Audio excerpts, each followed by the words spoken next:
going to show you a new setup which I designed for painting on plein air with my oil paints. So it's a pochade box, or it's a box which I modified to be able to carry panels, the paint, and a painting surface. So I have it here on my tiny backpack.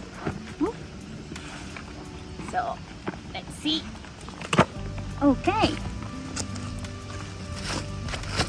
Alright. So first of all, this is the backpack. I'm leaving the links on the description.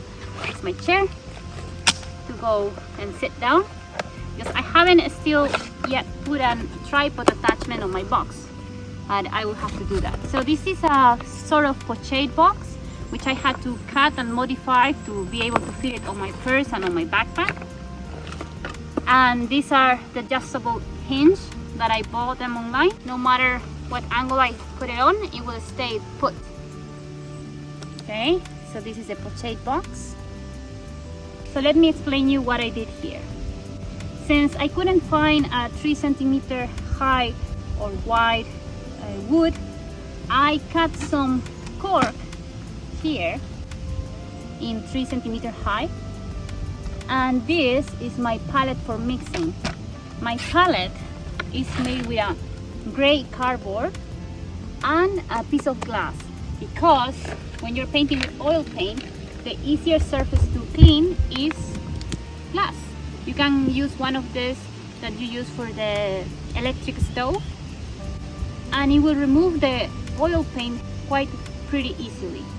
So this is the palette, and this is what I carried to clean the palette. Then I have the paper here. It's paper for oil painting. I have a piece of kitchen paper, towel paper. I have my oil paint here, and this is a new product I'm testing for oil painting mixing. It's a solvent free, it's a gel, and it doesn't have any harsh chemicals for your lungs or anything, so you can actually use it indoors and you can use it outdoors too. It's transparent, it doesn't yellow like the liquid, and I've heard that liquid can be a bit dangerous for your lungs. Then I carry a palette knife to be able to mix the oils. Ideally you will mix oil paint with the palette knife instead of using brushes. I cut the brushes to fit my pochade box, and I sharpen them in this shape because to sign it's easier. Instead of using a very fine brush, it's easier to sign just scratching off the paint with the tip, with the sharpened tip of the brush. And here I made this tiny box. This is a peel container which I cover with aluminum paper to keep the temperature down of the oil paint inside. And inside I created more compartments with pieces of plastic to keep all my oils away from each other, from mixing from each other, right? So I take the oil, I put it on my palette, and that's it. And then here I have them. When I want to save them for the day, I put them back here.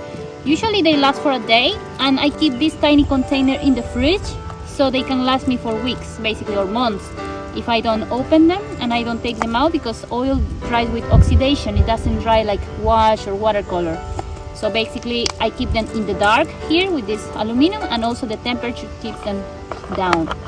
Okay, so another thing I carry is these clips here, which I use in case I'm using a sketchbook. So I put the palette here, and I take out my sketchbook, and a sketchbook can fit here on this side, or this one that is also smaller. I'll put it here, and I'll clip it with one of this. Okay, and on the other side,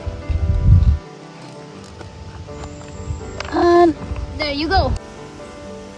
Okay. Oh, and one more thing that I also carry here is a tiny container of solvent. This is Winsor & Newton odorless solvent, which means it doesn't have a horrible smell, but I wouldn't recommend it to use it indoors because it's quite toxic. So for outdoor use, it's ideal. It has the magnets from my previous palette, which I have with magnets and metal. But yeah, with all this setup, I am ready to paint with my oil paints, and also the little space here that I divided with a fine piece of cork because it's easier to cut it than wood. will allow me to keep a panel, if I bring panel, from touching the surface. So there is a gap between the palette and the panel and everything else.